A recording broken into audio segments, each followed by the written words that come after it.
South East London, I've known many armed robbers that have been shot dead on work. I took the safety off one time, and when they go to jail, they turn into monsters. Did you ever get offered UK's biggest bank robbery for that £53 million, that Securitas with Lee Murray? So I know at least two that are still out there. And Lee did a runner to Morocco, got put away for 10 years. He did the 10 years. The Kent police appealed the sentence. Me personally, I think there was a deal done between the British government and the Moroccan government. The trial was historical. It's never happened before. £53 million was stolen that night. £30 million still loose. Where do you reckon that 30 mil is right now?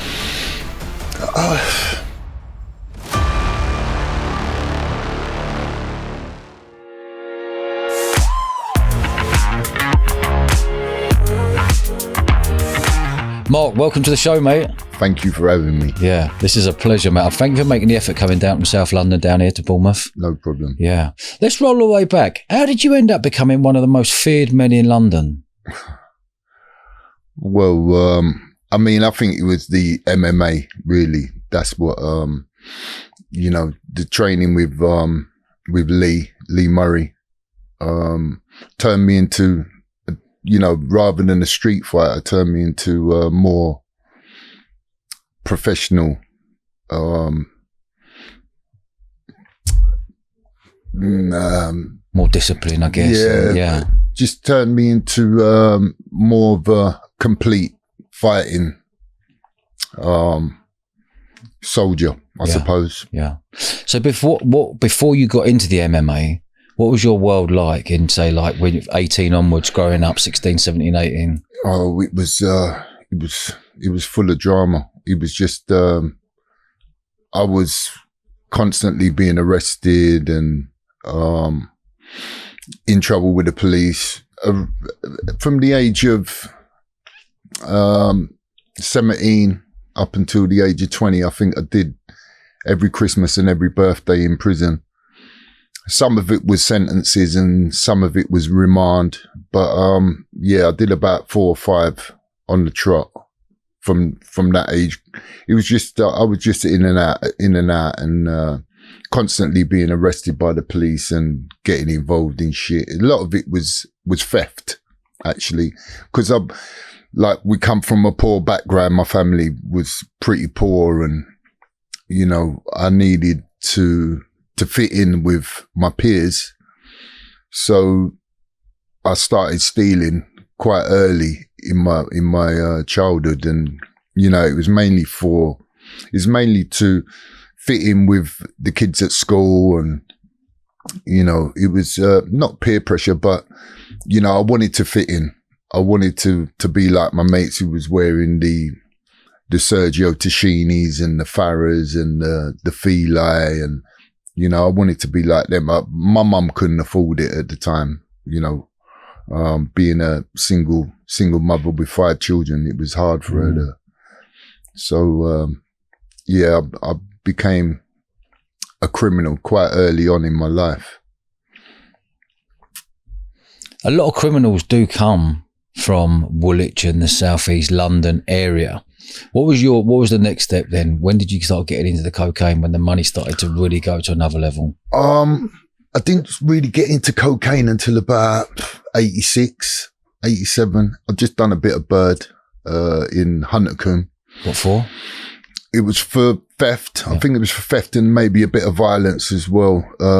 So as a teenager, you're going through thieving, earning money, hash. In your 20s, you're doing the same, getting into trouble. What were you like in your 30s?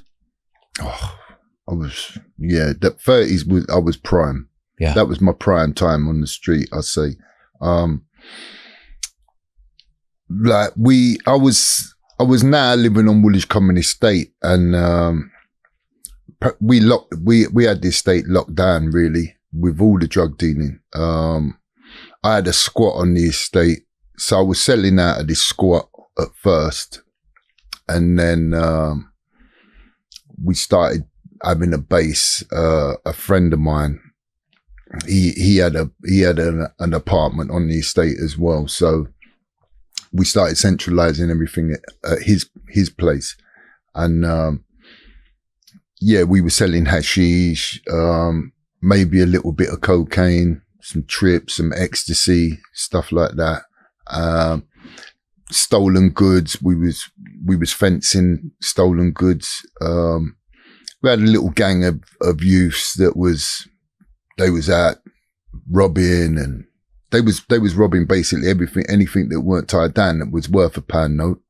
So, they would either bring their stuff to me or to, Big Kevin, who lived down, in the dip of Plumpsey Common Road. There was a couple other people on Barnfield, but, we made it a bit more, enticing for them to bring stuff to us because we had PlayStation. We was playing, PlayStation all the time. We had hashish. We always had money. So, how would you explain Mark in his 30s when you look him back now as a 50-year-old man? How would you explain Mark Epstein in his 30s? And when did you first meet Lee Murray and all those lot?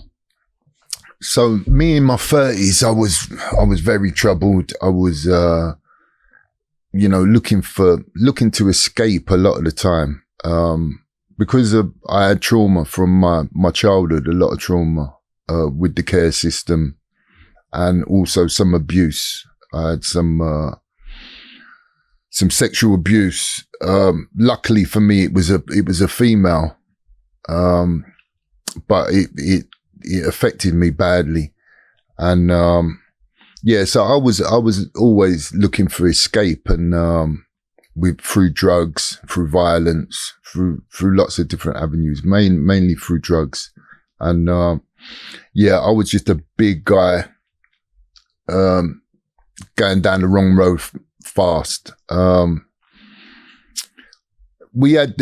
met Lee in 1993. I just moved on to this state and, like I said, I had a squat and I was selling drugs out of this squat and, the youths started coming round and bringing me goods and, I met Lee and another guy I'll call him Frank. So I met Lee and Frank first of all and, they was bringing me some. So Frank's not his real name? No, Frank's not his real name. Yeah. But, so the reason why you don't want to... Well, he's still a little bit, active. So, okay, fair enough. I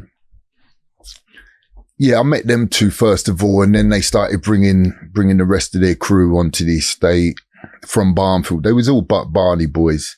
That's what they called themselves, Barney boys. And, so there was loads of them, and, the funny thing is like now there's a trial going on as we speak, a conspiracy to murder trial at the Old Bailey, where a friend of mine, who was Lee's partner, a guy called Paul Allen, he got shot.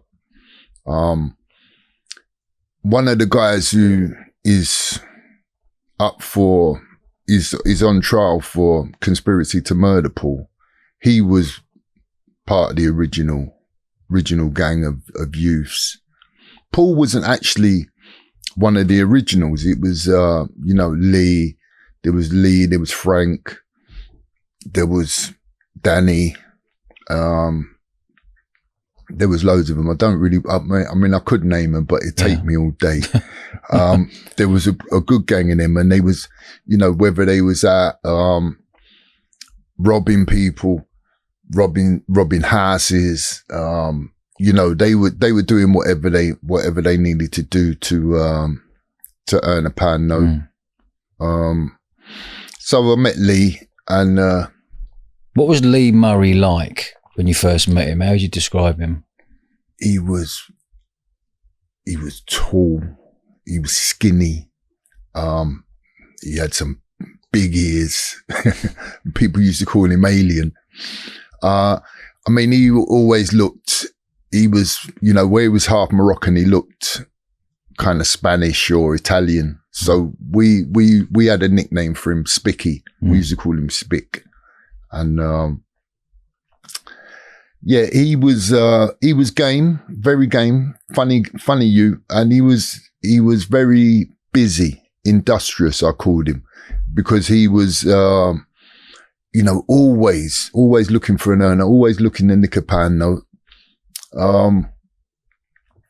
I mean, some of the methods that they employed weren't great, you know, cause they liked 22 karat gold, and is mainly worn by the Asian community in our area. So there was some, quite a few street robberies, people getting robbed of their gold.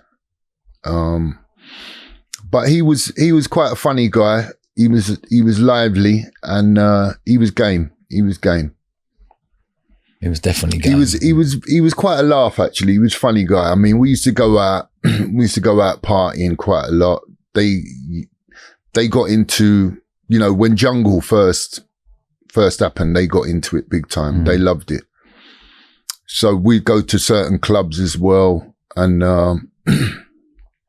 yeah, we had some great times. Laserdrome in Peckham. Yeah. We used to be there every Saturday night, creating dramas and mayhem. And mate, I got barred out of there a couple of times by Mr. Fish. Yeah. But I managed to get back in there. But no, I mean, we was family. We almost became family. All the youths, you know. I was like the big brother, the uncle. They had problems. They would come and tell me about it, and we'd go and sort it out. I mean, that was what Lee kind of, he was the main one for drama. Okay. And he would come to me quite a lot and tell me he's got a problem, and someone was pissing him off, or someone said, so we'd go to the person's house sometimes, knock on the door and arrange a fight there and then. We'd go downstairs, go on the grass, and I'd referee the straightener between Lee and whoever he had the problem with. And yeah, it happened quite a few times. Moving on to, I mean, Woolwich Common, you know, it was hashish up until about, it was hashish and maybe some trips and some ecstasy up until about 95. And then cocaine, then crack cocaine came in. And what about you? Changed everything. What about you personally? If crack cocaine come in, did you get hooked on crack? I did. Yeah. I had a serious problem, man. I had a really bad problem. Do you remember taking crack for the first time and going, I like this? Or what's the difference between cocaine and crack? Well, cocaine is cut, you know, it's cut with other substances, whereas cocaine is the pure. It's like, you wash it up into the pure cocaine. And when you smoke that, you're getting 100%, you know. And that's the crack. That's the crack. Yeah. Man. I mean, I never, thank goodness I never tried it on the pipe. I never tried the pipe. And I see people smoking crack cocaine on the pipe. And to be honest, it scared me because I see people just go wild. It was like, if you were half a crazy guy, if you were half crazy, this thing made you full crazy. Yeah. So I knew I was half crazy. Yeah. And I thought you didn't need that on top. No. Do you think now, when at the age you're at, when you look back, do you think I'm lucky to be alive and still here at 50 odd? Definitely I'm lucky to be alive. You know, I got into some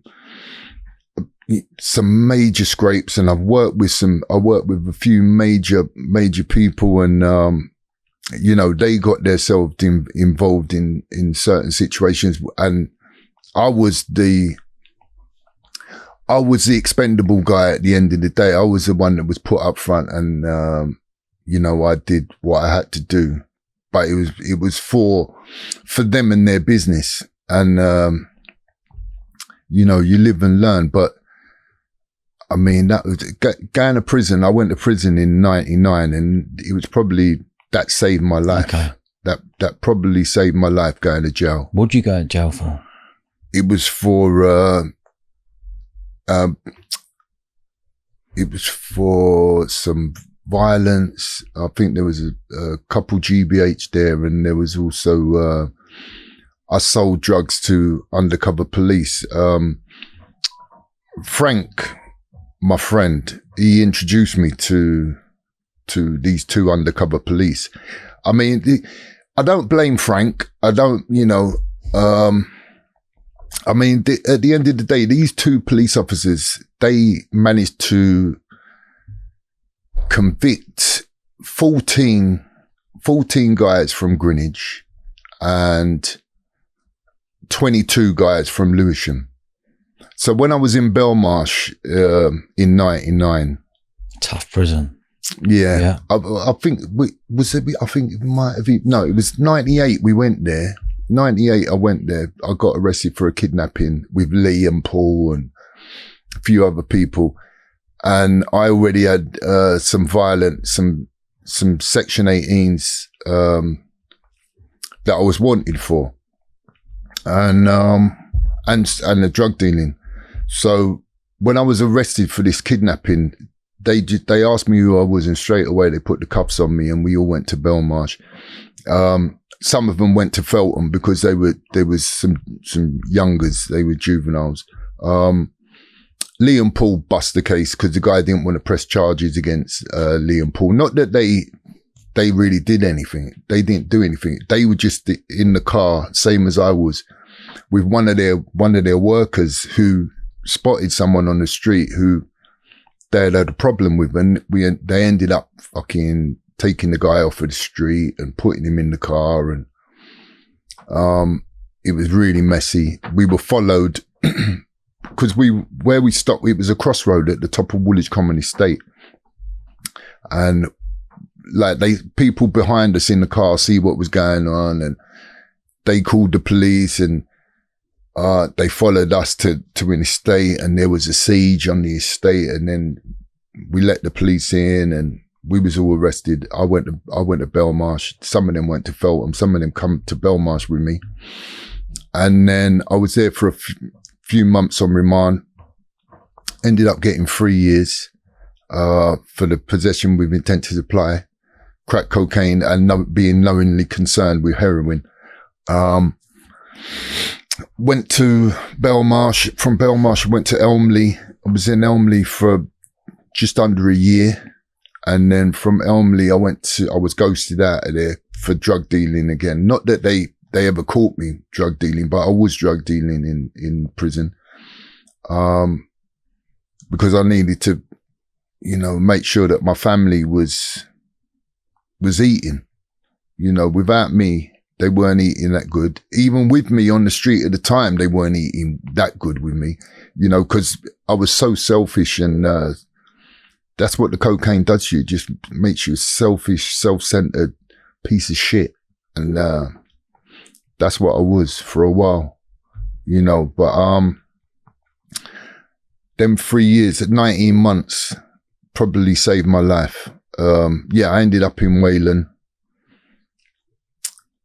and came home in 2000, and Lee was fighting at the time. Lee started fighting. I think he started fighting in 99 or 2000. Did he get put away? No. Okay. So him and Paul didn't get put away. They weren't. I mean, I wasn't convicted for the kidnapping, because the guy, I hadn't had any beef with the guy who was kidnapped. It wasn't my problem. Who was the guy who got kidnapped? His name was Tyrone, and it was like a tit for tat at the time that was going on. Him and his brother apparently had robbed some of the guys I was with in the car. They came to the house and with a gun and robbed them of the drugs that was in the house. But I mean, it went back before that. It was like a tit for tat. Someone got robbed, and then they went and robbed someone, and then they come back, and it was just messy. It was all drug fueled, and it was really messy. And we were in the car going somewhere, and they saw the guy, and that's it. They jumped out, grabbed him up, beat him up on the street, put a paving slab across his head, beat him up pretty bad. And then we went to this estate where they lived, and there was a siege on the estate with the police, and then we let them in, and then we went to Belmarsh. But it was the whole lot was fucked up, man. It was all fucked up them times. I mean, like I said, I met Lee in '93. And then I met another, I mean, we started selling cocaine. It was about 94, 95. We started selling crack. And, cause we'd seen a lot of other people doing it in the area and they was making good money. We decided to have a go, but my worst mistake was trying it, you know, because like I was always looking for an escape, and from the childhood trauma. I didn't realize it at the time, but I was always looking for an escape, and I tried this drug and it blew my head off, and I fell in love with it. And that became the love of my life for a few years, which was really detrimental, you know, to the family, to the way that Did you have kids? I didn't at the time. Oh, I did. I had one. I had a son, but he was living with my mum. He wasn't with the mum, and he wasn't with me because she got on heroin. So he was living with my mum. Thank God, me and my mum took it. We took the mum to court. She was in no state at all to look after my son. So we went to court. My mum got custody. And it's a good thing that, he was living with my mum. So when you come out in 2000, what was your mindset? I'm going straight back into a £100 note, or you're like, no, I need to clean myself up and crack on? You know what? I didn't want to come out and sell drugs anymore. Yeah.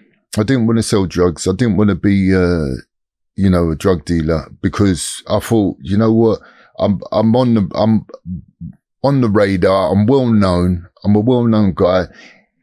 You know, a lot of the convictions people get out there, the old bill get out there, is through informers. Wouldn't take me long, or wouldn't take informers long to realise that I'm back at it. And I thought, no, I don't want to. You know, I'll get another sentence. It's going to be a 5 or a 7 or whatever. You know, so I thought, nah, fuck the drug dealing. I started going to work. I actually started working, and as soon as I come home, Lee was on my case, showing me about this Valet Tudo, this fighting, and I was like, you know, a lot of it was ground-based fighting. And then did he come to you because he know you were a quality fighter? Yeah, he came to me because I was his big brother. Okay. I was his big brother, and I was always getting him out of scrapes. Okay. When he had problem on the street, he would come to me and ask me to help him sort it out. So, what was your attitude when he come to you and he knows there was a drama somewhere else? You're like, I'm in, let's go. Yeah. Could you flick it? I know the answer to this, but could you flick a switch like that and turn nasty? Yeah. Can you still turn nasty today? Yep, I can, which is scary. It's still scary. You know, I know that it's there. That I haven't got that control yet. The control that I want. You know, it's like a superpower, isn't it? It's to stay calm and to not let people get under your skin with words. So it's something that I'm working on. But the wrong word, the wrong time, the wrong place, I definitely can still switch on someone, and it's not. I mean, I know that I'm still more than capable. I take care of myself. I can still. In great nick. I look after myself. I try and keep myself in pretty good condition. And but your reputation back then in the 90s and noughties was massive in London. Yeah. Was there ever a time before you got put away in that 99, around that period when you were probably at the height, not even the height, but the probably quite naughty period? There was ever a time you thought you could lose your life? Definitely. I mean, it was about 94. I met this guy, a good friend of mine, flew some money out to New York in his luggage, and £70,000 he flew out to New York, and he told me about it. He had a weekend in the Waldorf Astoria.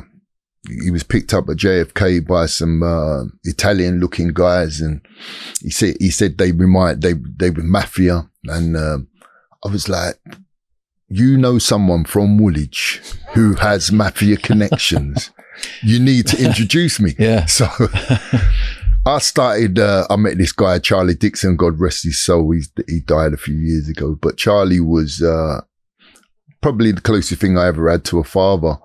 And I mean, a bad father, but he was the closest thing I had to a father. And yeah, so my friend told me about this guy, Mafia Connections in Redhead. So he's introduced me to him.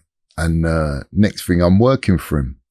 And, you know, it was like I was minding him. I was his bodyguard. Also, I used to, you know, he was a drug importer. That's what that was his job. And, you know, he was bringing some cocaine in from New York. He had some Dutch connections, some Moroccan connections. So he was, his main thing was hashish, and he was bringing in maybe 0.5 ton a month. Wow. Okay. And, you know, making some serious money, driving some nice cars, wearing all the jewelry and the nice clothes. So yeah, he was kind of someone that I looked up to and thought, yeah, you know, we could do something. And yeah, I started working for him. But, one time, one of his drug deals went a bit pear-shaped, and, ended up in pulling out the straps and getting involved in some fucking late night fireworks. The straps? Yeah, the straps, the 9mm. And, okay. What else?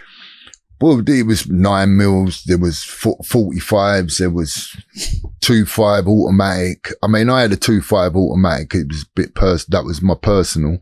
There was a 45 there as well, big 45. Would you carry everywhere you went? It got to the stage where I was walking around nearly 24/7 with the thing, yeah. Because, like I said, he did a drug deal, and it went pear shaped. Him and the next partner, they used to use this. He had a partner. They were working together for a while, and then they went their separate ways. But the thing was, they were still, both of them were still using this warehouse, the same warehouse where they would send the hashish, and it was coming over in like engineering parts and stuff like that. So,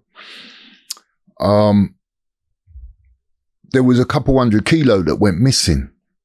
It didn't go missing. Custom and Excise had it. They arrested this guy, Charlie's ex-partner. They arrested him, coming back from Amsterdam, I think it was. So they arrested him and they went to his house. They found a warehouse receipt. So they've gone to the warehouse and they found 400 kilos that belonged to this guy. But just by chance, Charlie had 200 kilos there as well. So they found 600 kilos. Okay. The guy was charged with the 600 kilos, but the people that were waiting for the 200 kilos, they thought that Charlie had ripped them off. Okay. Because it was like a chain of events that Charlie had given me about 30 key of hashish at the time. So I ended up selling hashish to their customers, the guys who were waiting for the 200 kilo. There was a bit of a drought going on. They didn't have anything. In the end, I started selling hashish to their customers. So they found out about it and they put 2 and 2 together and come up with 6. They thought that Charlie had ripped them off for the 200 kilo, and I was selling their puff to their customers. So you could see why they would think. I can understand the way they were thinking, but it was Charlie was one thing about Charlie, he was a good businessman. You know, he kept it real. He kept it straight. He didn't try and fuck people over because the headache just weren't worth it. Yeah. He was in it for the long term. So, you know, he had bit more, but he saw the bigger picture. He wasn't trying to rip people off for a little drink here and there. So, but that's what they thought at the time. Did they turn on you? They kind of turned on me. They just wanted answers. They wanted to know what happened to their puff. Yeah. So the funny thing is Charlie lived in Woolwich, and he lived by the tower block where Lee Rigby was killed. He lived in that tower block. So there used to be a pub across the road from the tower block called the Queen Victoria. Anyway, Charlie was indoors one day, and he told the guys that custom and excise had took their parcel, but they didn't believe it because I was selling to their customers. So they've turned up at the pub, and they're asking questions in the pub, and there's loads of locals in the pub that know Charlie. And so they're in the pub asking, where's he, has he got a garage? Does he do this? What cars he drive, this and that? And, someone's phoned him up and said, oh, there's a load of gypsies in here. They're asking about you. They're asking questions very rare. So he's phoned me up. Now we used to keep the strap separate. So he had the clip and I had the machine. So I went up there. You had the machine gun on you? I had the gun. Yeah. And he had the clip. Yeah. So they were never the whole thing together. We kept them separate, so if he was just a strap, he was just a strap. Yeah. But, so I've gone up there to get the clip because we heard one of the guys who was asking quick. We heard one of the guys who was asking quick. I'd fell out with him and I actually went to shoot him. About a month before, we had a big fallout, and I pulled the strap on. I went to shoot him, but I didn't take the safety catch off. So I was aiming at him and pulling, but nothing happened. And I had to run off up the road, and I'm running to a park, and I was looking at this thing, and I was wondering why the fuck I just paid £1,100 for this thing, and it weren't working. And I've gone into the park, and I'm like looking at the thing, and somehow I've taken the safety off, and I fucking nearly shot myself in the foot. I was sitting down on this grass verge. I nearly shot myself in the foot, and figured out the safety catch. I didn't realize, I wasn't. I had handled some revolvers in the past, but nothing with a safety catch on it. So I went up to Charlie's, and I went up to his flat, come down from his flat, and I was up there smoking some crack with him.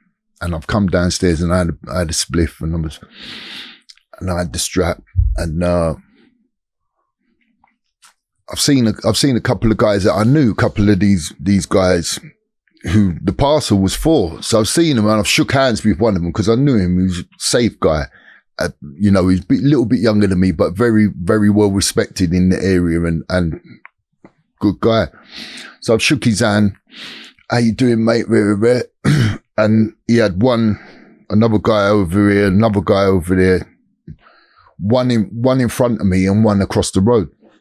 Shook his hand, started talking to him, and like, what's happening? And he was like, oh, we want to talk to Charlie. We just want to have a word with him, and then the guy in front of me had his hand behind his back. It's like he's standing there with his hand behind his back. He's like, look, we just want to.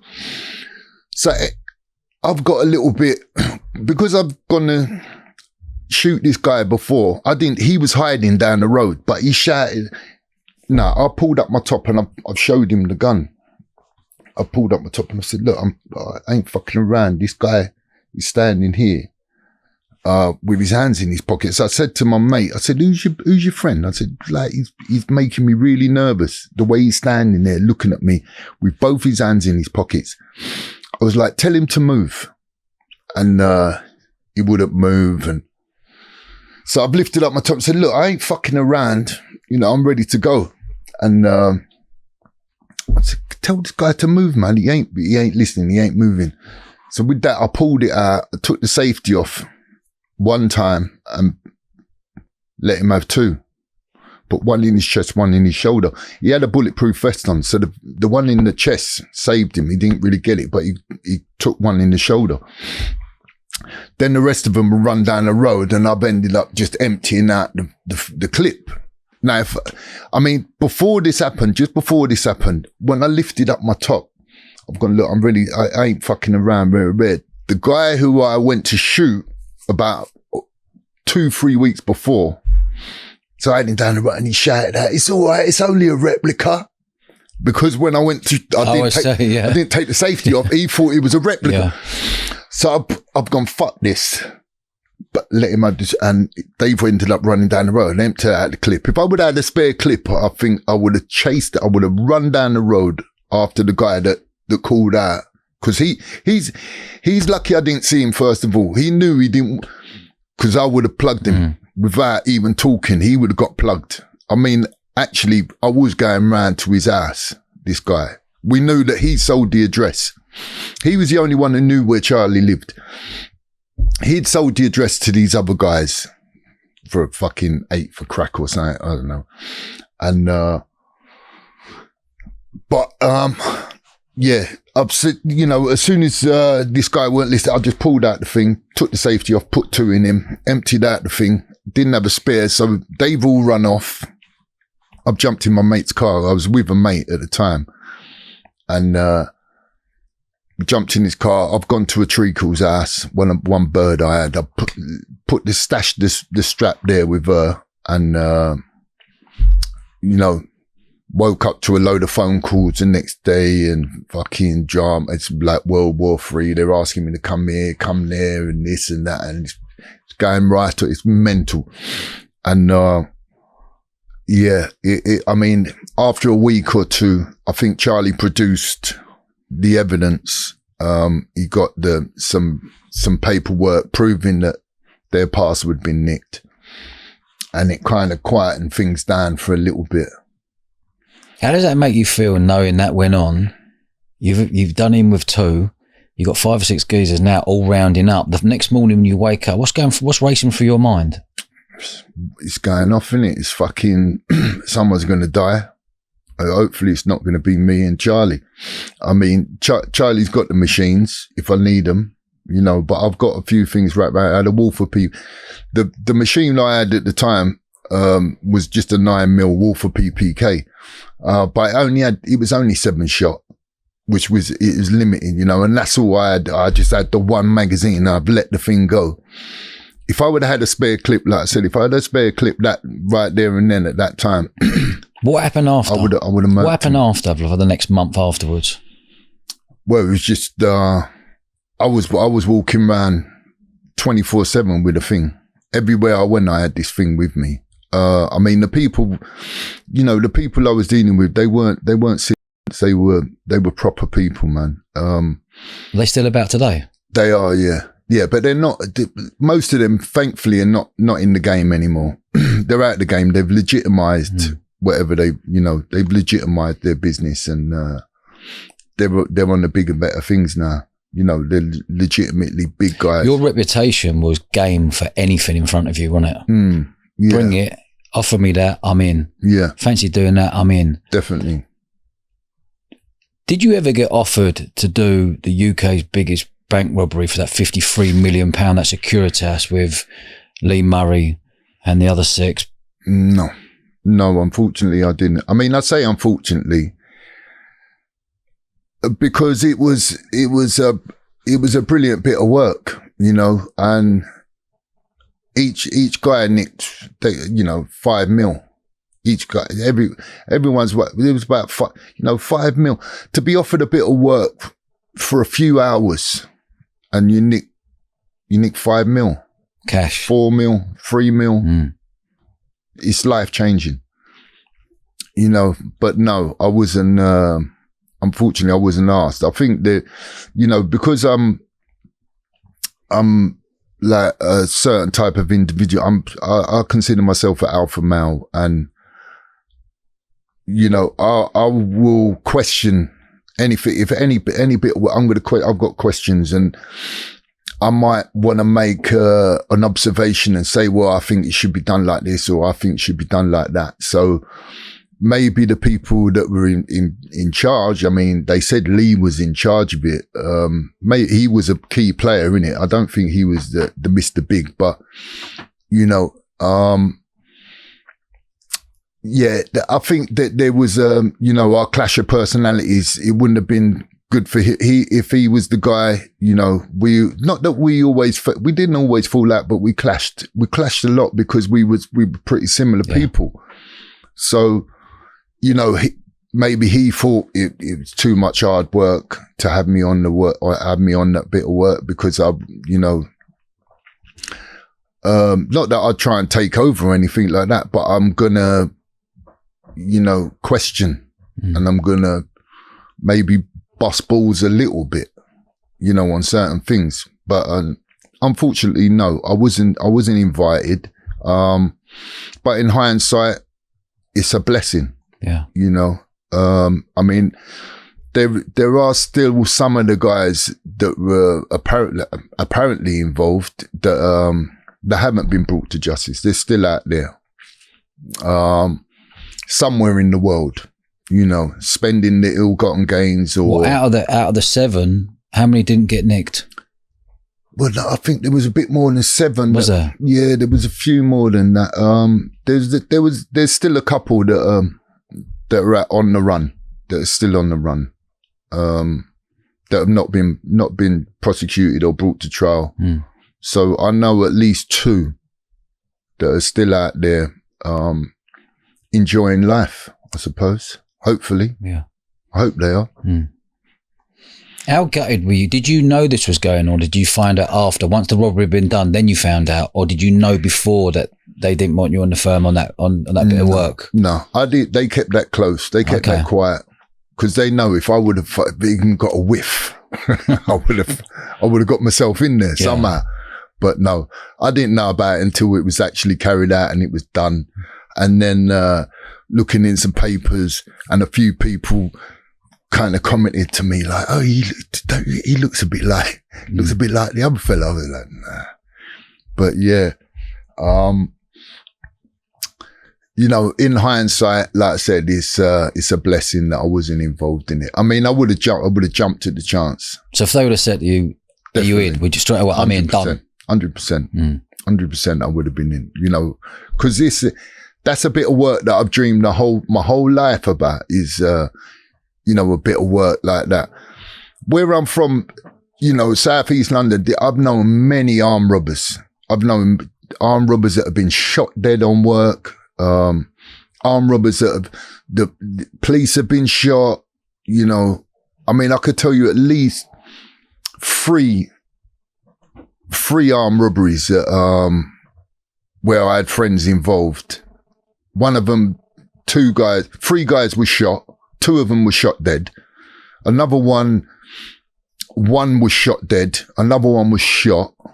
Police officer was shot. There was a robbery at a B-Jam in Woolwich. I think it was 1987. And, a guy called Mickey Finn, actually, Michael Hearn. He's a DJ. Mickey Finn, the DJ. Mickey Finn, the DJ. I was on the phone with him this morning. He was. He's from Woolwich, right? Yeah, he's from Woolwich. He took the photos of this armed robbery that went wrong. B-Jam. It was 1987, and old Bill. The funny thing was, Thames TV were filming.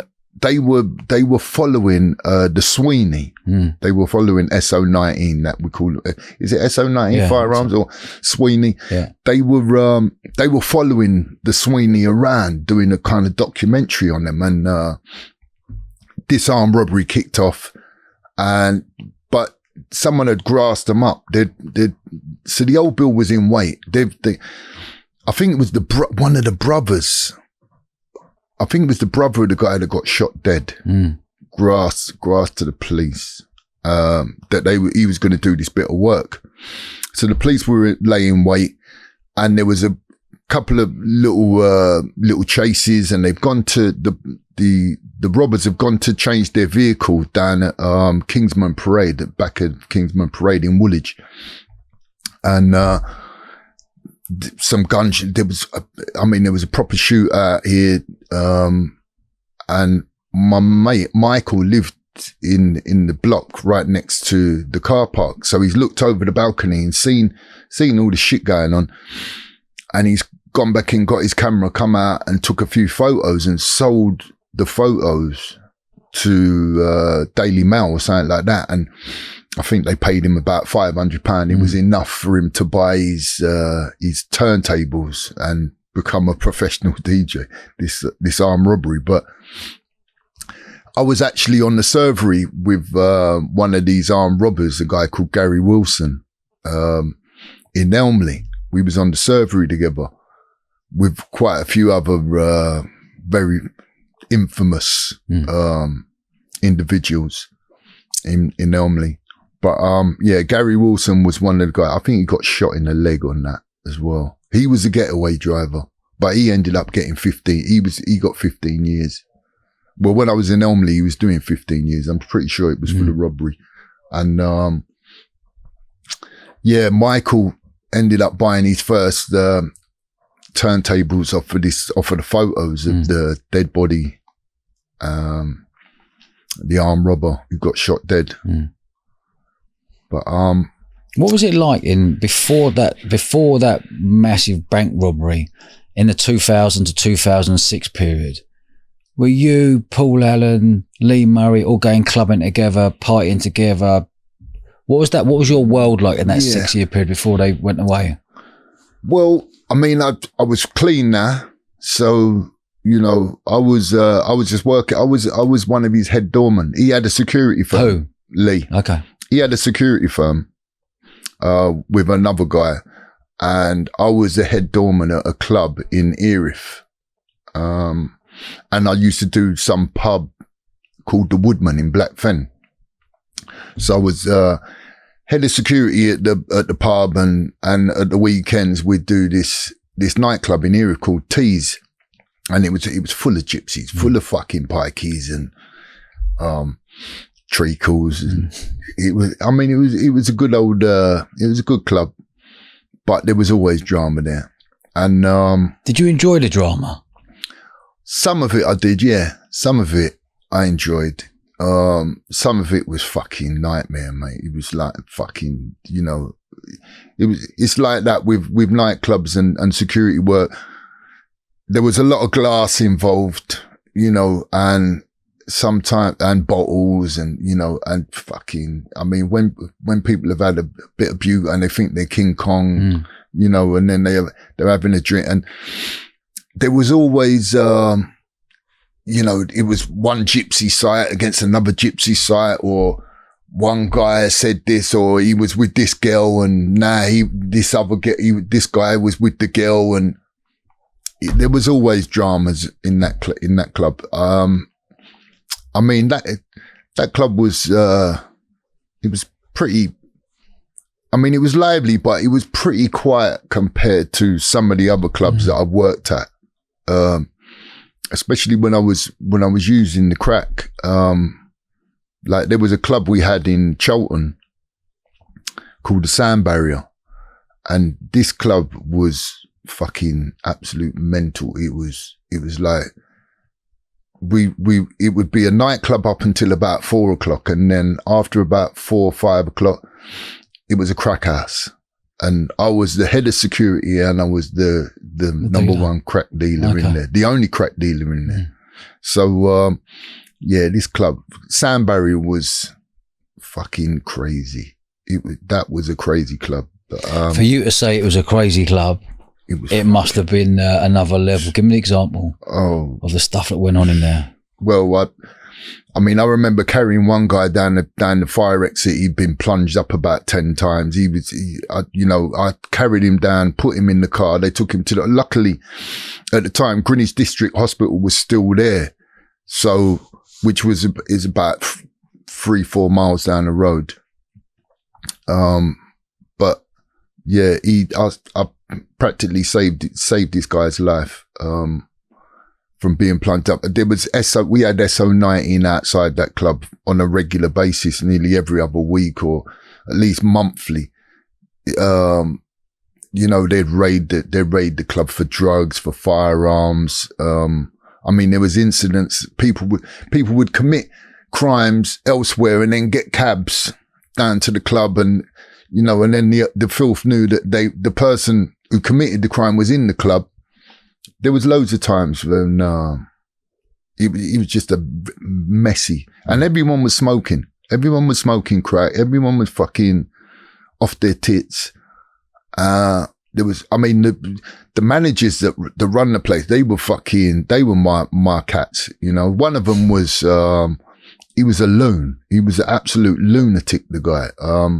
He was known for shooting people and crazy.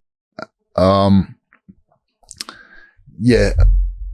Sound barrier compared to, Tease was like fucking, he was like, fucking kindergarten. Yeah. It was little kiddie shit. But Sound barrier was, that was a naughty place, mate. Proper naughty. I mean, I remember Lee come to me one time. Some guy, had knocked on his door, apparently when he was in jail, and, tried slipping into Lee's missus. But while Lee was in jail? While Lee was in jail. What, in Morocco? No, he was before. He was over here. He was in Norwich. Yeah. For something.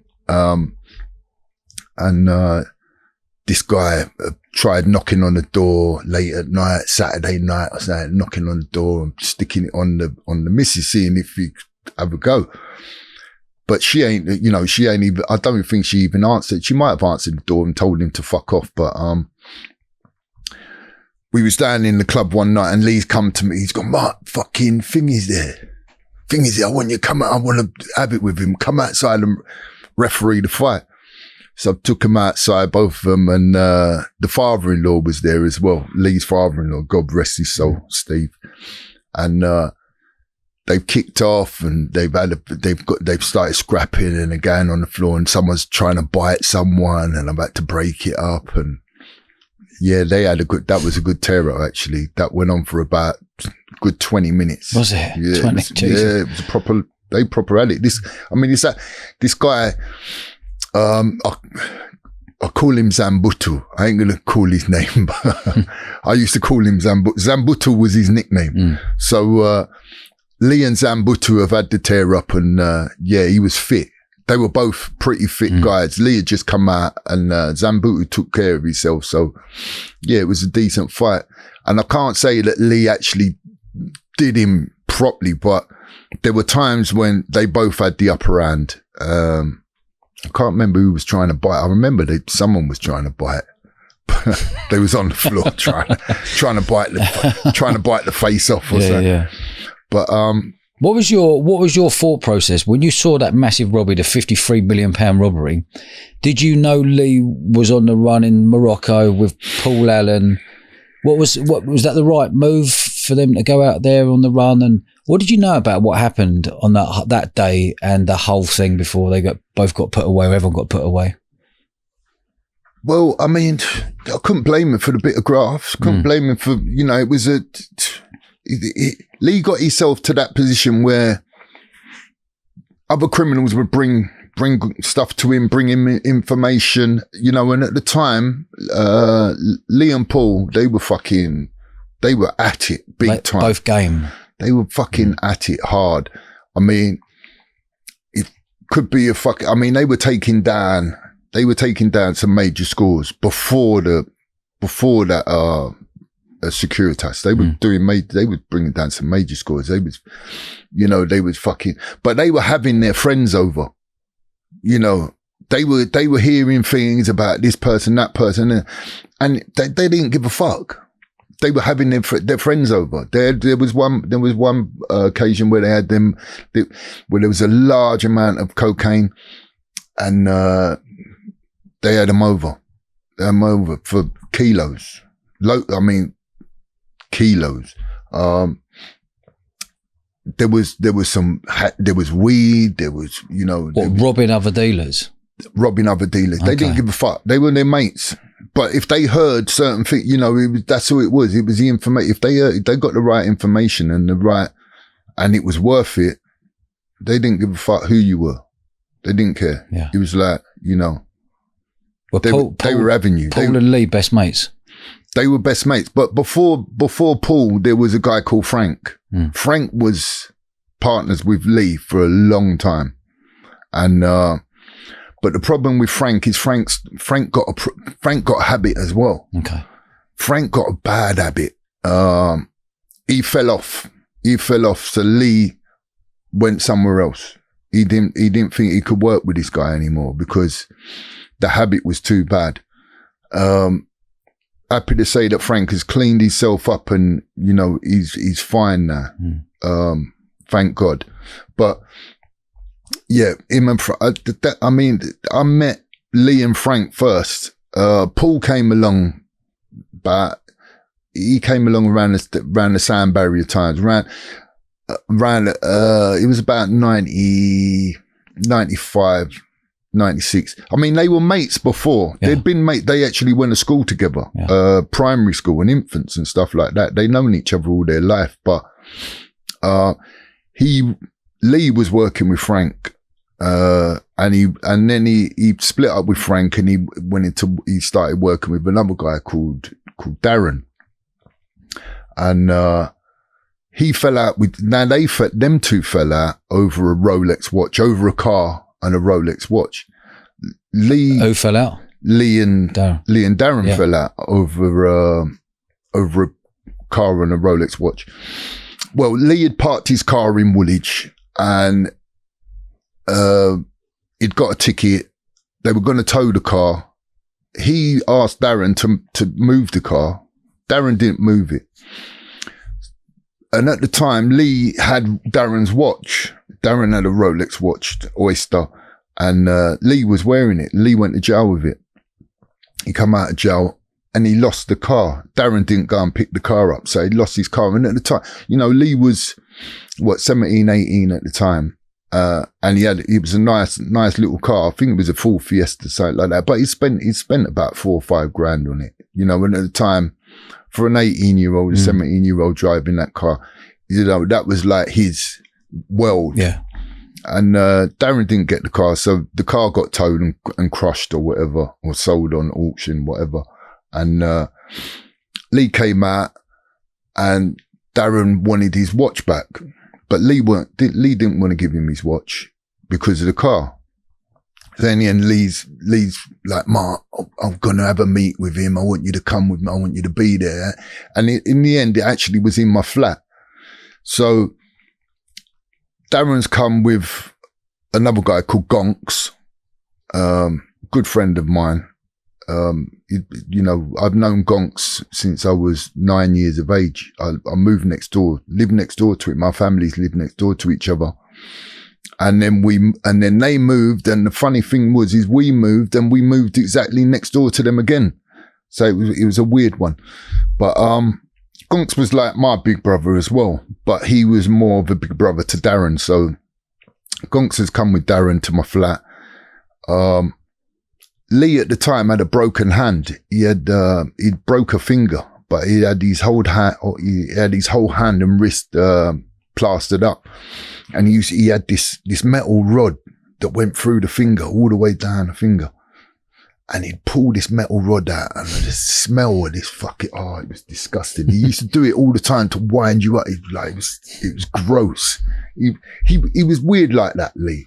He always them gross kind of things would gross you out. He'd laugh about it. And anyway, they've ended up kicking off in my flat, and Lee smashed up the fella with one hand. He was mad. And, but you know what? I think he did get the Rolex. I think he still managed to get the Rolex.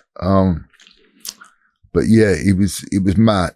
Paul never really come on the scene till about 95. How would you explain Paul Allen's personality and your relationship with him? Now we've got a better relationship, but it's took a long time, you know, and shit's got in the way, you know.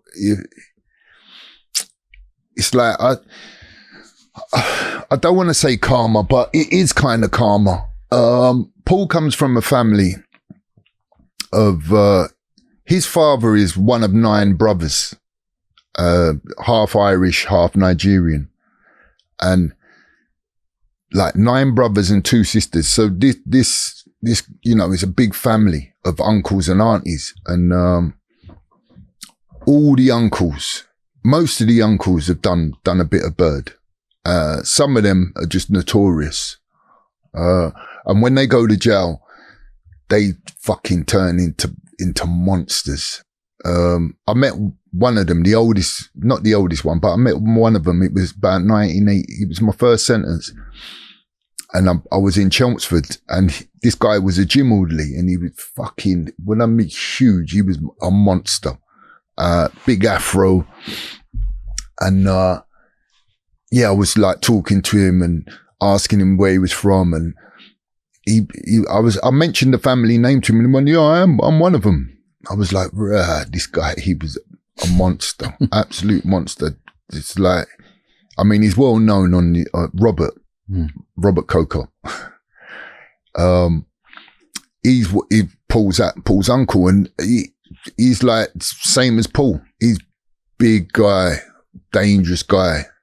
You know, the dad was an armed robber. Paul's dad was an armed robber. You know, all the 9 brothers, they all had some point in that where they were criminal, you know, mainly burglary and drug dealing. But, why did you fall out with Paul? I didn't fall out with Paul. I never fell out with Paul, really. But then you say that you had your own, something about just a minute ago, you were saying, I said, what was your relationship like with Paul? You're like, we kind of got over it now. We've become closer friends. Yeah, no, we never fell out, but Paul used to think it was funny. You know, he was half a comedian. He was like, I'm not saying he didn't have a brain. Of course he had a brain, but Lee was the real strategist. You know, he saw things, and he went around the way he went around things. It's like Lee wanted that reputation. He loved the reputation, and he wanted, you know, if he thought you had reputation, he would come for you. Okay. He you know, that was part of his stepping stone. He, like, the bigger your reputation, then that's more reason for him to take you down. So it enhances his reputation. Paul was more of a, you know, I mean, how them two got together through the girlfriends. Lee's wife was cousin with Paul's girlfriend. So then they started having it. They started being around each other a lot more, because of the girlfriends, where they were family related. But, no, me and Paul, we didn't have a great relationship at start. I mean, I think the first time I met him, it was a fight. He had a fight, and I've refereed it. We was in a nightclub in Greenwich called Stars, and he got into a tear up with someone, and I've refereed it, and Paul smacked the life out of this guy. And then we started, you know, talking and getting to know each other, and I realised that he was one of the cokers. What's your relationship like with Paul today compared to when it was back in the day? Now we've got a relationship. We've had a relationship for a while, but before him coming home, it was pretty strained. He was like, we didn't have a great relationship, me and Paul. But now, you know, since he's been home, I mean, we've been gelling a bit better, and our relationship is a lot better now. You know, it's so unfortunate what happened. What happened to Paul when he came out of Nick after? Well, did he get an 18-year? He got 18 years for being knowingly concerned in the distribution or the proceeds of the money, and, you know, and maybe some of the firearms. It was all conspiracy at the end of the day. And he nearly busted the case. When he was up on the initial court case, when he came home, the jury, I think the jury had, it was like hung jury. And so they had to do a retrial or something like that. And I think the police got scared that he was gonna bust the case. So they offered him a deal and he took the deal. They offered him 18 years. He'd already done 6 years on remand.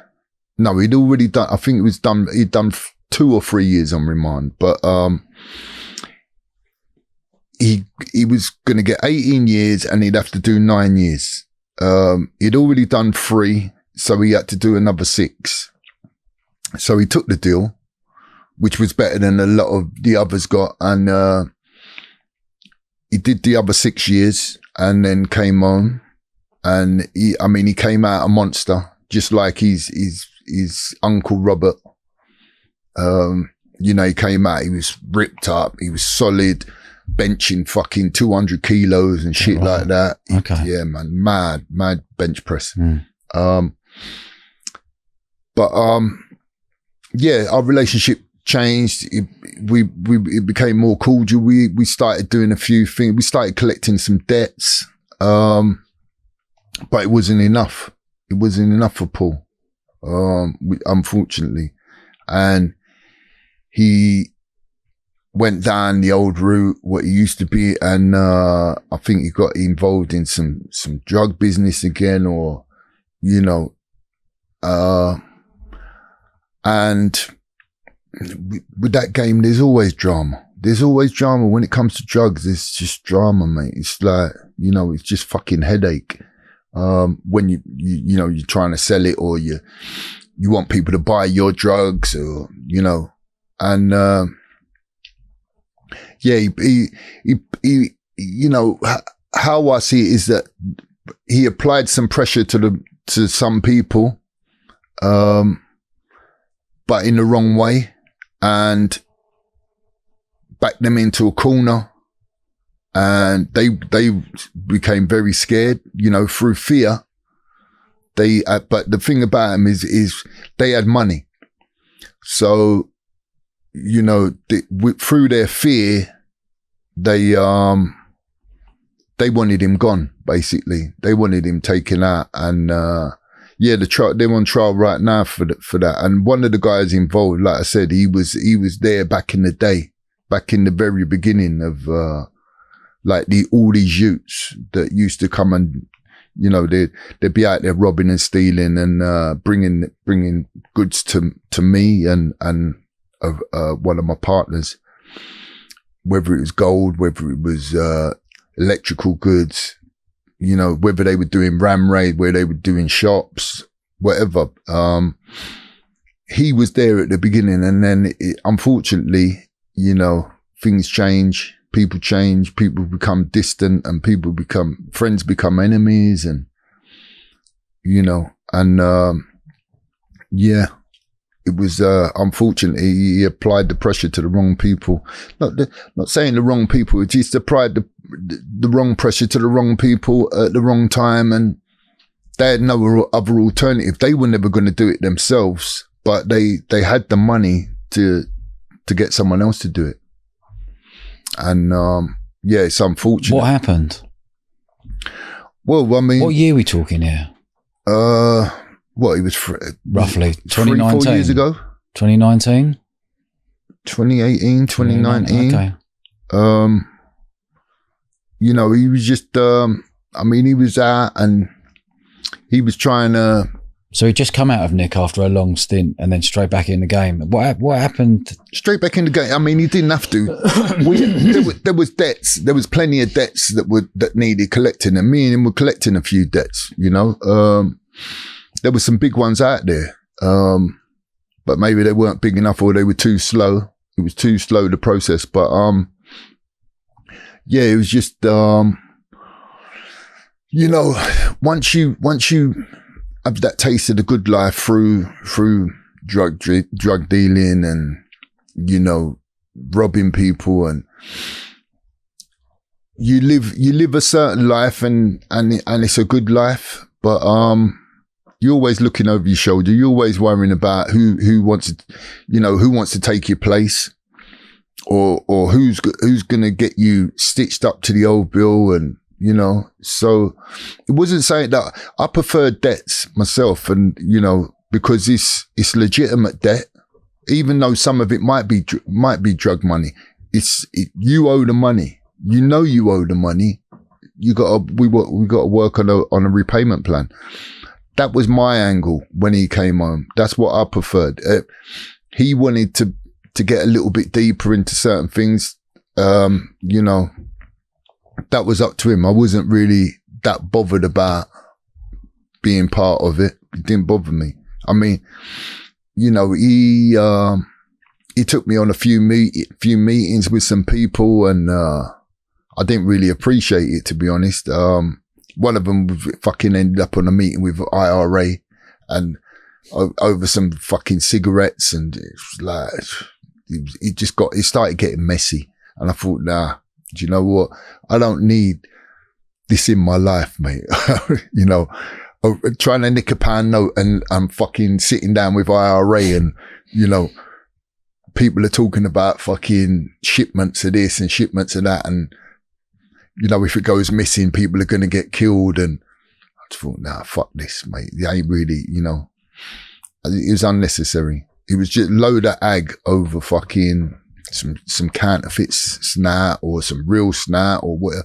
You know, it was too much, because it was like you had, you know, there was no filters. Anything was game with Paul. It was like anything, you know, whether it's snap, whether it's drugs, whether it's fucking protection, whether it's, you know, debts was my thing, but he wanted a bit of everything. So some of it was greed, and some of it was just the wrong place, wrong people at the wrong time. What's his court case at the moment? The court case is there's 3 people up at the moment for conspiracy to murder. 2 brothers to murder Paul. Yeah, 2 brothers that I don't know them. I can't say anything about him.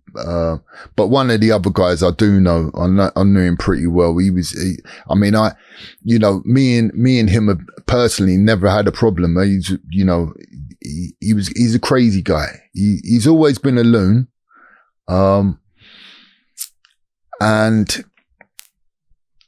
I could easily understand that money got the better of, you know, money was the attraction.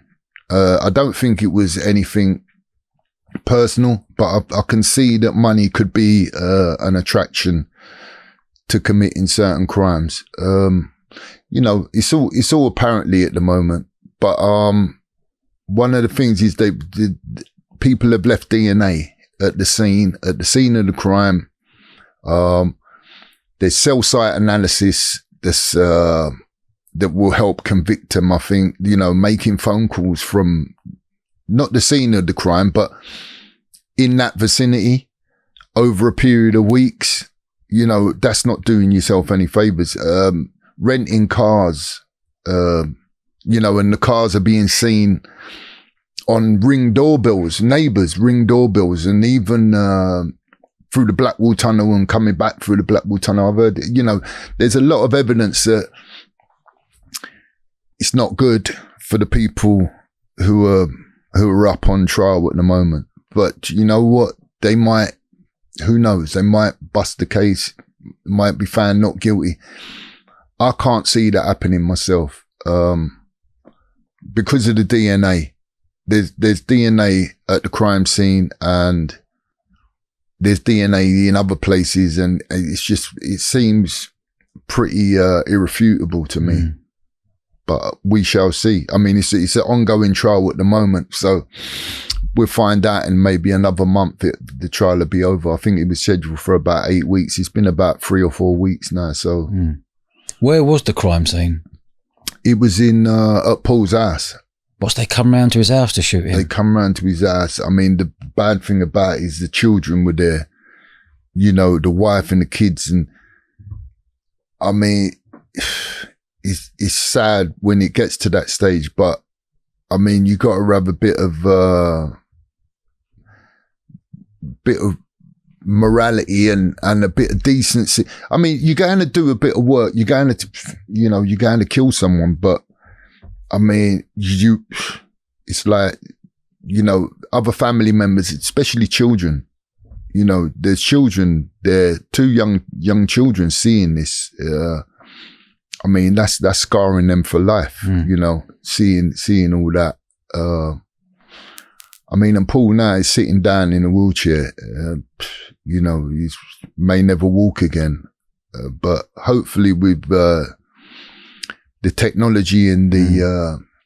I've seen him train hard in the gym, so hopefully he comes back. He's always been a monster. Yeah. Like I said, he's the DNA from the family, the uncles, you know, all the uncles. I tell you, when they go to jail, they come out monsters. Yeah. It's just in his DNA. He's part of that. He's got that blood in him, and you know, they sit down for a little while in jail. They come out massive. They come out proper swole, that family. I've seen the uncles, I've done a bit of bird with some of the uncles myself. So they're all monsters. What about Lee Murray now? So Lee did a runner to Morocco thinking that he can't get extradited back to the UK, got put away for 10 years. He did the 10 years. And is it true that the Moroccan government went, right, you're doing another 25 years? No. Okay. There's a lot of rumours out there, isn't there? It was the Kent police. The Kent police appealed the sentence. They didn't think that the 10 years was enough. They appealed the sentence and they got him another 15 years on top. They got 15 on top. He got 15 on top. And the 3 years that he'd done on remand doesn't even come into it. So if he has to do, he's done 18 years now. So if he has to do another 7-8 years, he'll end up with like 28 years he's done behind the door, man, which is liberty. You know, his children have grown up without him. I personally think that he should be allowed to, you know, he wants to come home now. He wants to come back to the UK, whether you can call it home or not. But, his children, he's a grandfather now. You know, I think he's done enough. You know, and he should be allowed to come back and finish his sentence off over here. It'd be a lot easier. I mean, over there, it's almost medieval type conditions that he's living in. And the heat. It's terrible. You know, I mean, he's not being he's not being given any extra privileges or favours by the government out there. They're not doing any favours at all. He wants to come back, but I think they're now saying that the Moroccan government are half objecting to it. The British don't mind him. I think they're open to him coming home and finishing off his sentence, but the Moroccan government don't want him coming back to the UK. Why the Moroccan government got so involved in it? Do you know what? I think there was some deal done. I think, me personally, I think there was a deal done between the British government and the Moroccan government. I mean, the trial was, it's historical. It's never happened before. He was the first person, to be tried under British law in Morocco. It's never happened before, you know, for them to have a British court in Morocco under British law. It's never happened. Never in the, you know, and I believe there was a deal done between both governments so that it, you know, basically they'd wash the British government will wash their hands of him and they don't want nothing to do with him because he at the time he was asking for extradition, for citizenship because his father's Moroccan. So his father was Moroccan. Was that what he was going through his head? Do you think he was going through his, if I go to Morocco, I'm half Morocco. They're not no extradition. There's no extradition with the UK. You can't bring me back. He claimed Moroccan citizenship. He was granted Moroccan citizenship. But Paul wasn't. So Lee stayed out there. Paul came back and, Lee's still there. You know, he's, like fucking living dead, basically. It's like, I mean, you know, his children have grown up without him. You know, his father died. I mean, it's sad all around. It's sad all around. You know, the whole of it is the way it's turned out. Have you been to visit him over there? No, I haven't. Apparently it's just family. It's just family can visit him at the moment. I'm not 100%, but I have tried to to make some inquiries about and see if I could go over there. I'm still in the process of seeing if I could go over there and get a visit. Can you reach out to him at all? I can, yeah. I can send him letters and stuff. Yeah, we can still communicate in that way, but not like when he was first sentenced. He had a few bits and bobs. I could speak to him on the phone, but not now. Not now. No, they've locked him down pretty hard, which is a shame. But I can still communicate with letters. I mean, he's just doing his bird, mate. He's learned a few different languages. He's fluent French, fluent Arabic. He's painting apparently. Maybe his art is worth some money. He's done that documentary through phone calls, Catching Lightning, which I'm sure is going to get turned into which I'm sure will movie, eventually definitely get turned into a movie. But I mean, I'm sure it'll be huge film as well. But do you think the film that they do on Lee Murray's life will be the truth? No, not. It will be a truth, a certain part of the truth. It won't be the whole truth because, I mean, like I said, Frank was his main partner. There was a lot of stuff that me, Lee, Frank, the Utes did, where we used to go, things we used to get up to, that Paul wasn't a part of. Paul, like I said, Paul came on the scene 95, 96. And then it was them two. I mean, they must have had a 10-year stint together then. 95, 96 to 2006. Yeah. Yeah. Okay. So they're like, they became brothers, really. I mean, they've known each other since they was in school. I've seen photos of them in, where they were in school together as primary, How far do you reckon Lee Murray could have gone in the UFC? He would have, if the stabbing hadn't have happened when he got stabbed at Lauren Pope's birthday party, if that hadn't have happened, he could have gone he would have been double Conor McGregor. Yeah. He would have been a world champion, no doubt. To even last 3 rounds with Anderson Silva is like special, right? But that is special. Yeah. The guy, Anderson Silva for me is the GOAT. Yeah. He's the greatest of all time. Yeah. MMA. Yeah. There's other people you can say are in the argument, GSP, Fedor. Definitely they're in it. Johnny Bones, Khabib. They're in there. But Anderson Silva, different, mate. When Lee fought him at Wembley, and I mean, I trained with Lee for that whole. We were in camp together because I fought Anderson Silva's friend on the same night, and I said to Lee at the time, I said, this guy can really kick. He can kick. He loves his knees, which is shoot box are known for their knees. Once they're in the clinch and they love to knee. So.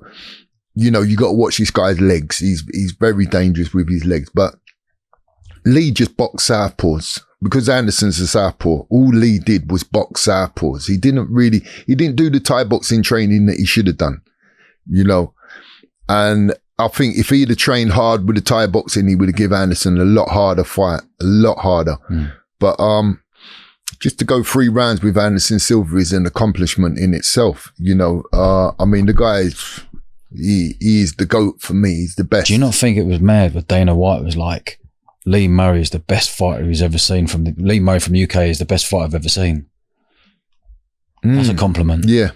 No, I mean, Lee could have definitely been.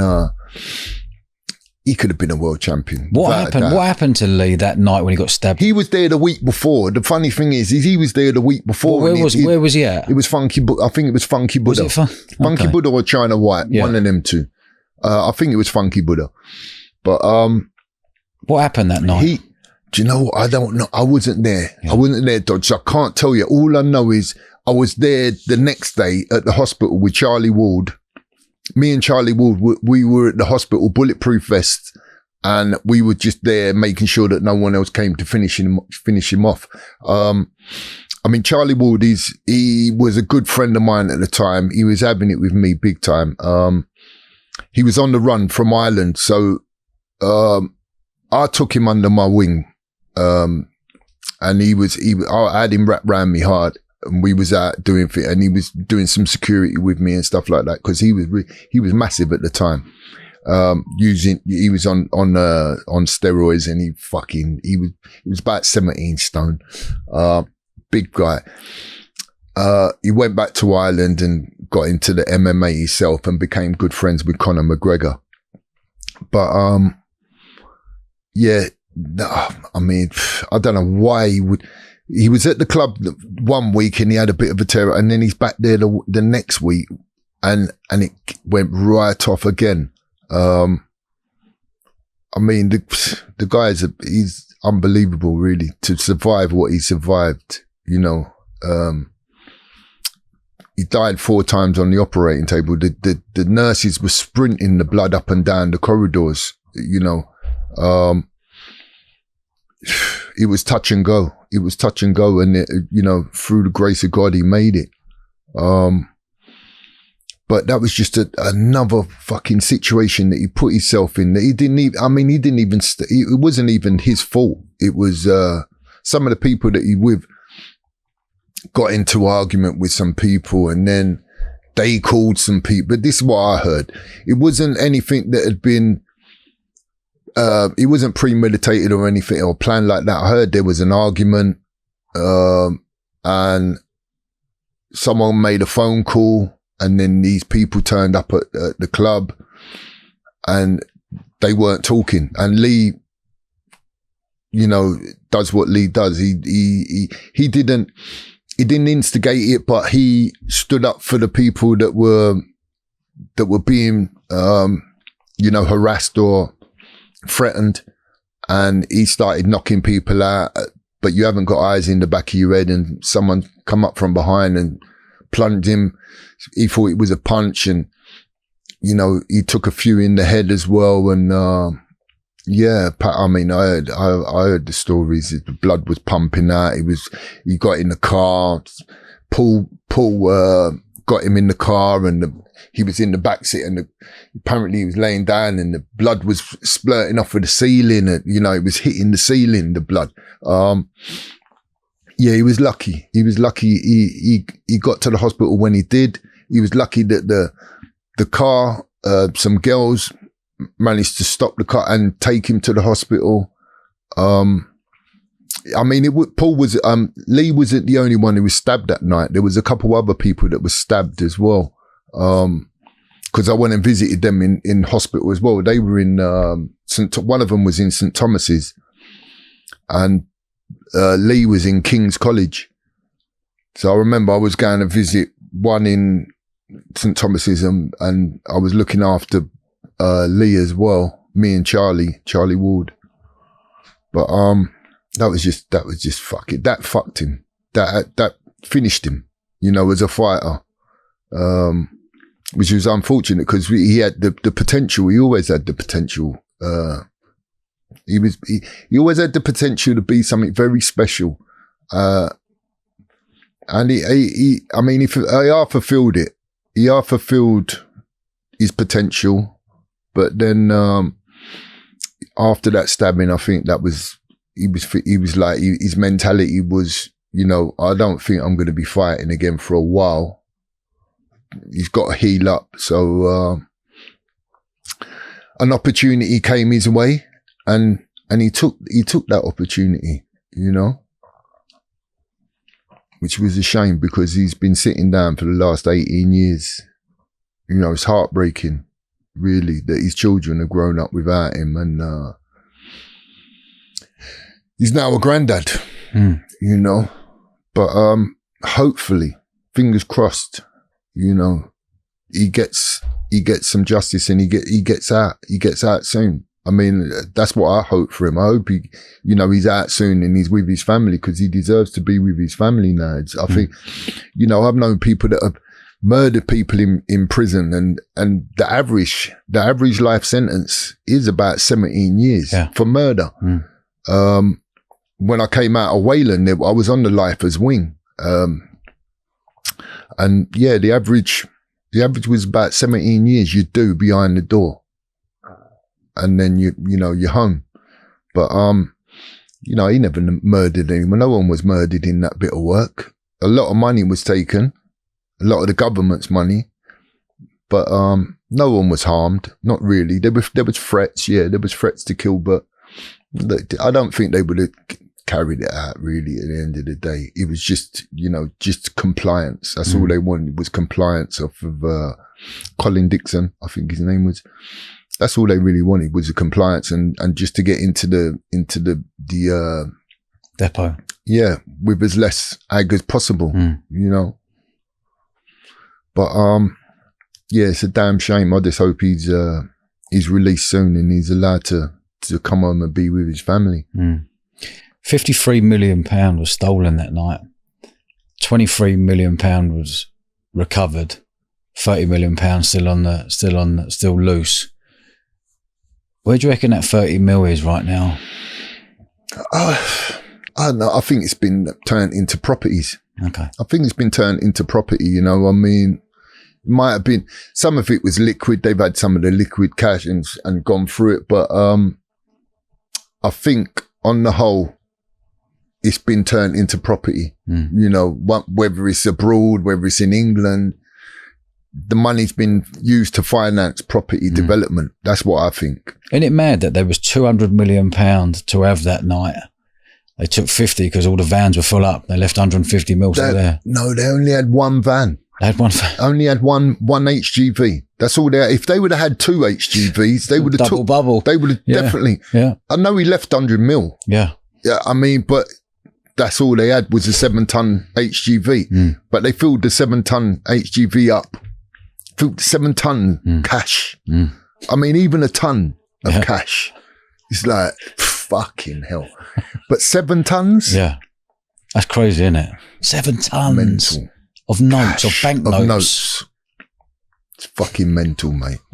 And there's a positive and a negative here. Positive, I can see your excitement, thinking I wanted a piece of that. The negative, if you'd have had to do 15, 16, 17, 18 years. Would you have done 18 years knowing that you had a load of stash when you come out?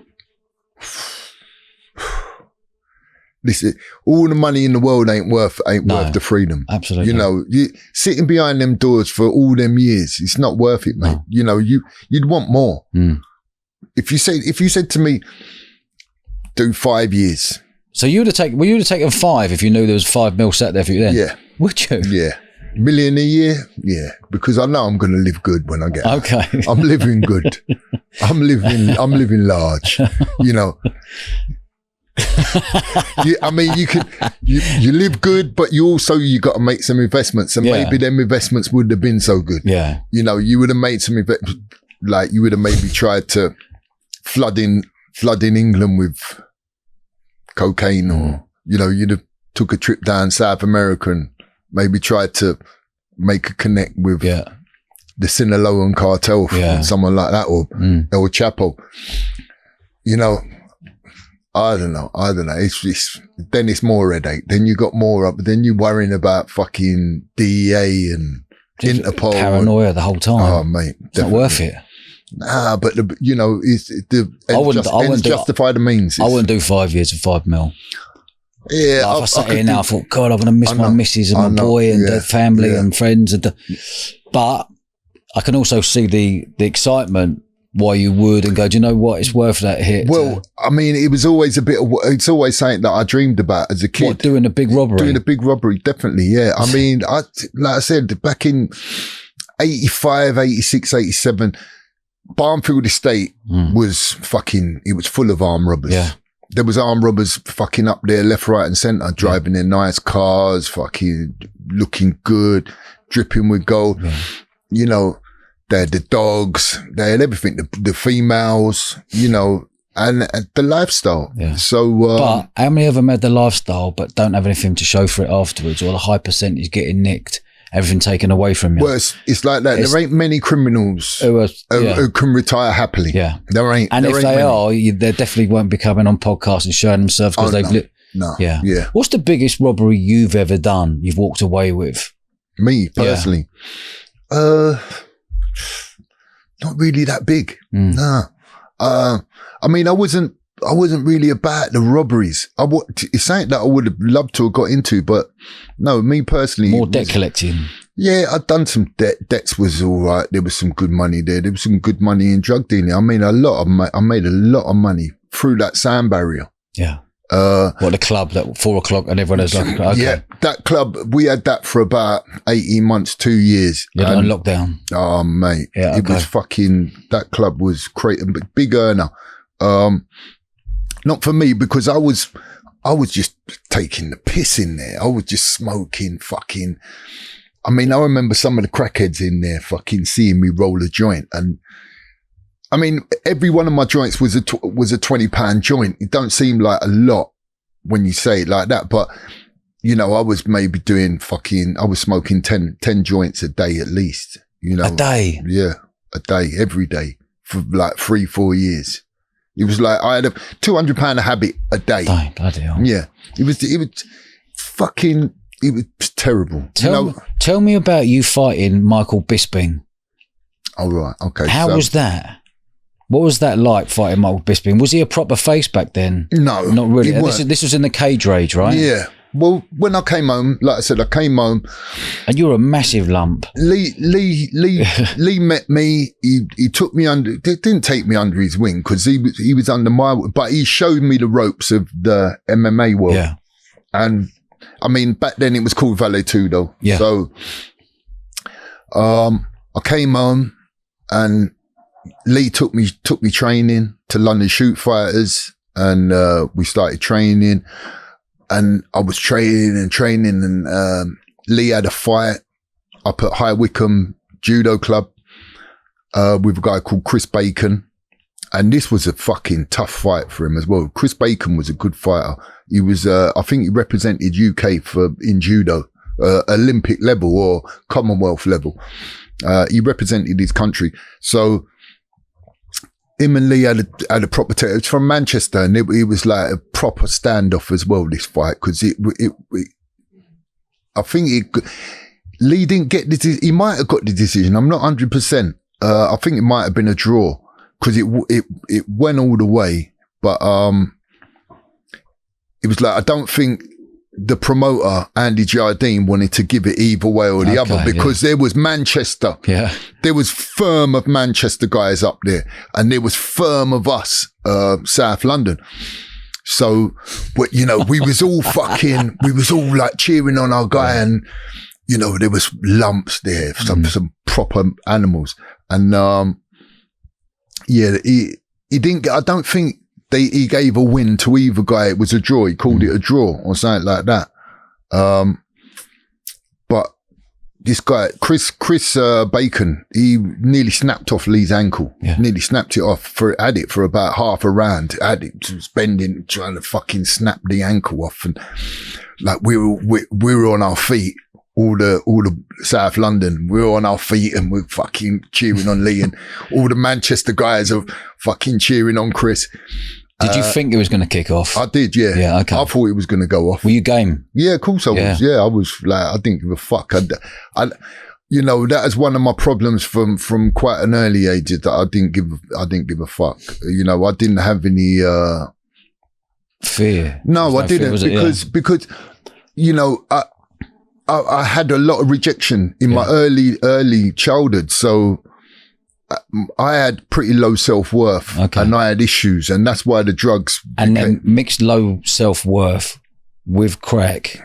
Mate, that's what I'm saying. That's a combination, right? Yeah. And hard as nails as well, and not giving a fuck. All four wrapped up in one. That's dangerous. It was very dangerous. Did you know at the time that everyone knew you as to be, when you were around you, it's like, here's one dangerous human being, be careful? Did you know that? I didn't really know it too tough. But, you know, a lot of people said to me later on, they're like, oh, before Lee, you was the guy, you was the man in the manor, and, you know, people respected you and they feared you. But it wasn't saying that I like kind of wanted, or that I kind of used as in any way to intimidate people or to bully people. I never really was that guy where you know, I used to try and take things from people or bully people to, you know, I'm more of a, like, I'm up for the bit of work, whatever the work is. I do work in, out, done. Yeah, okay. I do my thing, but I'm not trying to be that guy that's, you know, you got to do it my way, you got to do this that way. I never really, you know, but, you know, when I hit people, I knocked out a lot of people in street fights. And, you know, one time, for instance, Frank had a problem. His car broke down, and we was all on Woolwich Common on the estate in the flat. And we got a phone call from Frank, and he had a problem. He was being abused by some people in the pub. He's broke down. His car's broke down. He's gone in the pub, tried to get some help. They've abused him.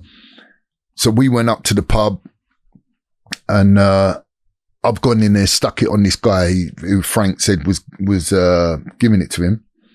I told him to come outside. I'm just about to weigh him in, and the landlord's come running out. And he tried getting involved. He's run over to do so. I've lifted him. I've hit him with this shot. He's flown up in the air, knocked him out, done it, perforated his eardrum. I think I broke his jaw as well, because I got nicked for this, for Section 18. But he didn't pick me out on the ID parade, this guy. He was a landlord of the pub. He didn't pick me out on the ID parade because Charlie had words with some other publicans who had a bit of influence over this guy. So he didn't pick me out on the ID parade. But I mean, they would, you know, it was like things like that, you know, I didn't give the guy any chance to talk or anything. He just come running over, and I just lifted him. And then next thing, the Utes are on him. They're in his pockets. They're taking whatever they can. It was messy, but that's what I was like on a regular basis. I was doing shit like that on a reg. I remember another time we went laser drum and I got kicked out. Frank, again, it was Frank, fucking headbutted some guy in there, busted his nose open. Security have come to me because I was there. So the security have come to me. They've kicked me out. I've waited outside for these guys. The guys that got me kicked out of the club. I've waited outside for them. Waited for them to come out. The security have brought them outside.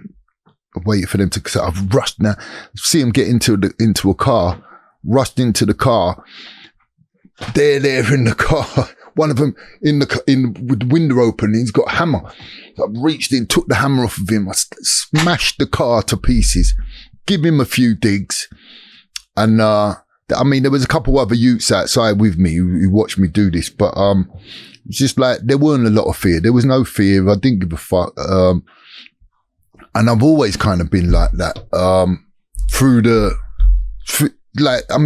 the care system made me angry. Yeah, I was just about to say. Even before that, it made me angry.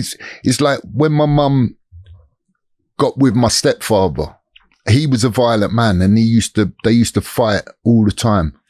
And, this guy gave me serious anger issues. You know, I wanted to bump into, for years I used to think, if I bump into this guy, wherever I see him, no matter where I see him, I'm going to weigh him in because of what he did to my mum. But, you know, as I got older and I found out from my sister that he wasn't beating her up. They were fighting over someone was cheating, you know, whether it's my mum or whether it was him, one of them was cheating or they were both cheating. But I thought he was beating up my mum. So this gave me serious anger issues about this guy. You know, I wanted to. Have you ever seen him since as an adult? No. Is he still about today? I don't know. Okay. I don't know. I wouldn't even recognize him. Well, I want to go back to your personal fighting. Like your fight name was The Beast. Tell me about when you realised how good you were. You know, when you come into this new game, MMA, UFC, everyone's talking about this whole thing. When did you realise how strong you were and how good you were on the floor and how good you standing up and how good you having a straightener with people? Well, I think the first time I got serious props off of someone was I had a fight with this guy called Travis Lutter, and he just won the Jiu-Jitsu World Championship. He just beat some of the Gracies, and I got a phone call from a promoter asking me if I wanted to fight in Denmark. It was 24 hours notice. Guys phoned me up, asked me if I wanted to come to Denmark to fight, to Copenhagen to fight. And at the time, I'd never even left the country. I'd never even been out in the country, never been on a plane. So I thought, fuck it, what? Yeah, fuck it, might as well. £500. I thought, yeah, fuck it. So I took the fight.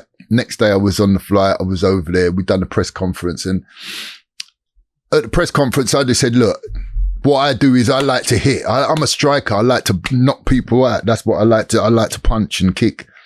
And, yeah, Travis said, I've come out the first round. I threw the punch.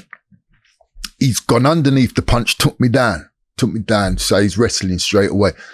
So the first round now, and I was lucky to survive the first round, I'll admit. He got me in an armbar, and I powered out of this armbar, one arm against his two.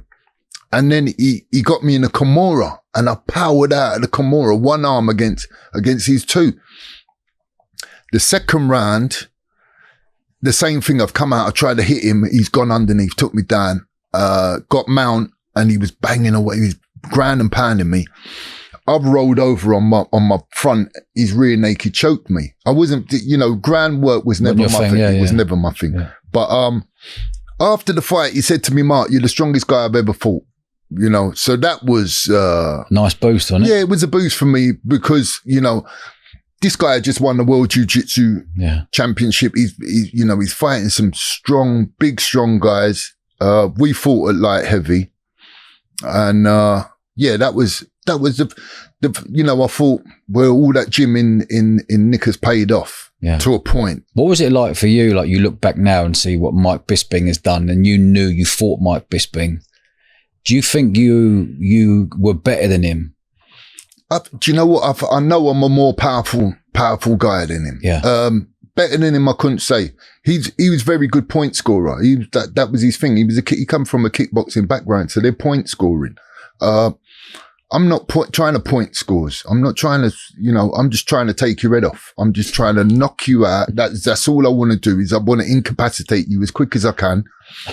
That's what I love to do, with MMA. I wasn't a guy like, I want to get them down. I want to do it. No, mate, I just a straight stand up. We're punch and kick. And if I connect, I know if I connect with you, you're going to sleep. Yeah. I know that for a fact. Since I was 15, I think one of my first shoplifting got nicked in Army and Navy in Bromley. And this big security guard, he was about 6'4". He was about 16, 17 stone, big guy.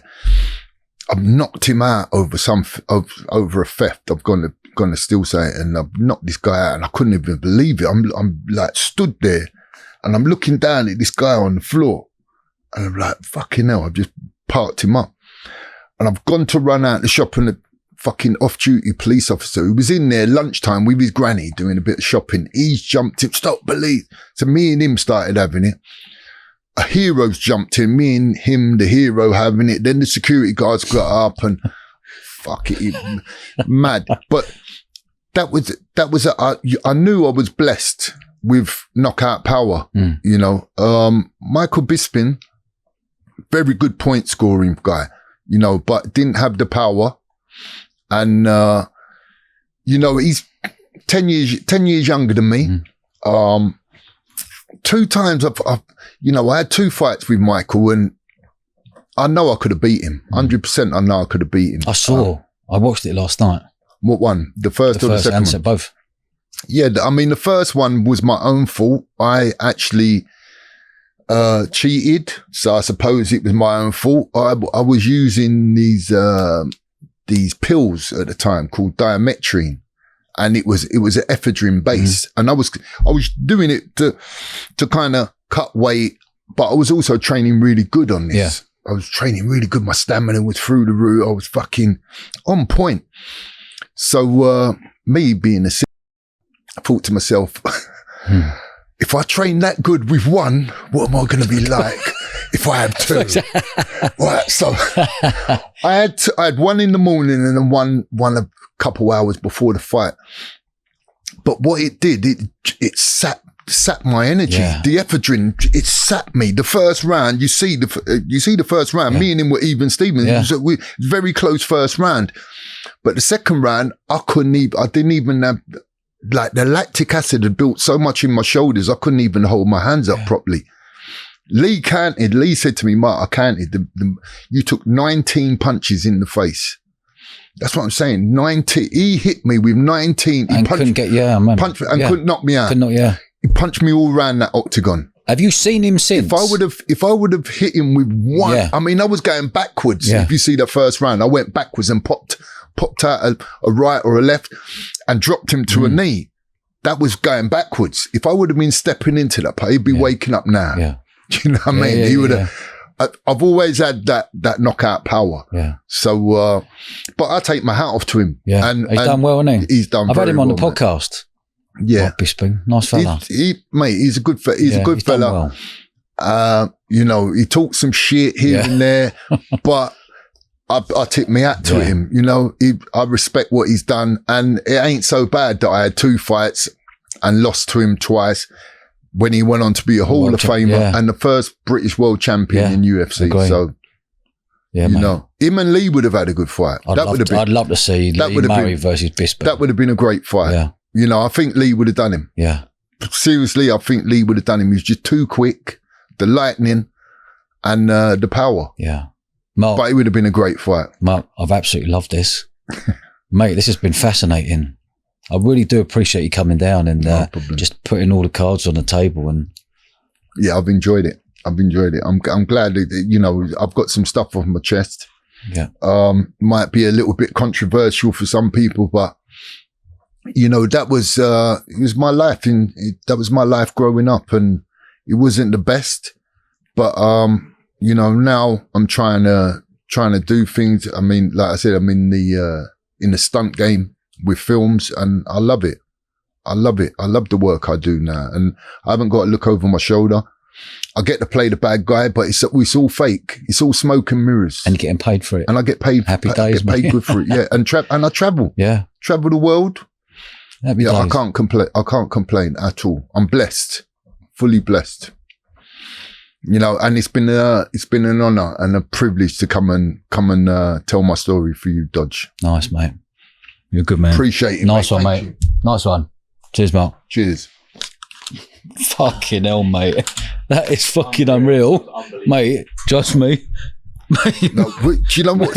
Some of it we didn't even mate. The sound barrier was, and Charlie should have got more on Charlie, but mate, the thing is, you can leave. Everyone goes, I forgot about the sound, because people might go on a fucking part 2.